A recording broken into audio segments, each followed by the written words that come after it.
A lot of people claim that they don't understand what metabolic health is, right? They hear the word and they're like, I don't know what that is. They're immediately overwhelmed with the things that they don't know. But the reality is, everybody knows it.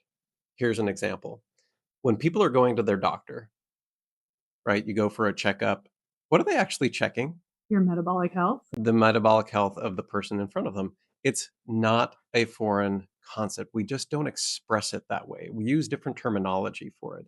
Metabolic health, we experience it all the time. The effects of poor metabolic health are what most people sadly experience. Our program is reversing metabolic dysfunction.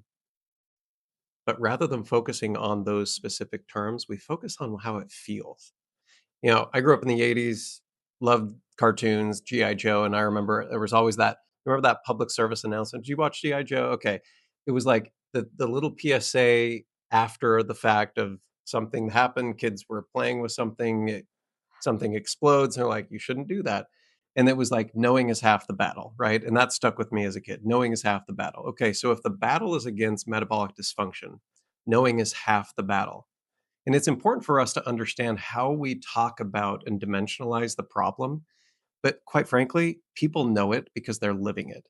And when you start to draw attention to the fact that metabolic health is not some forced concept, it's what we live with, it's our true lived experience, people will start to wake up and say, actually, I know a lot more than I thought I did about metabolic health.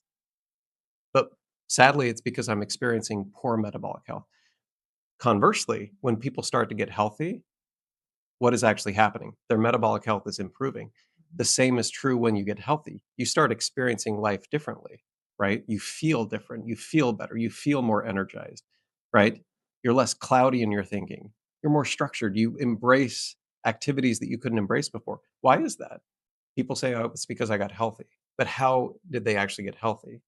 Well, their metabolism started to improve. Here's another great kind of misconception in the public about metabolism. I think when most people hear the word metabolism, they think, oh, when I was younger, I had a great metabolism and I could eat whatever I wanted.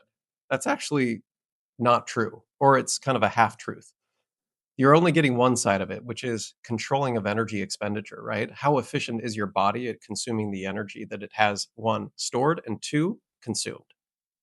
And true, as metabolisms become less efficient, they do a poor job at regulation of energy sources, especially when we keep shoveling more energy into our mouths rather than utilizing the energy that we've stored.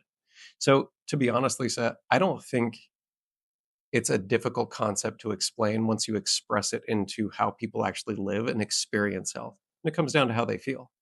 But again, every doctor's appointment, what are you checking for? They're checking for your metabolic health. Full stop.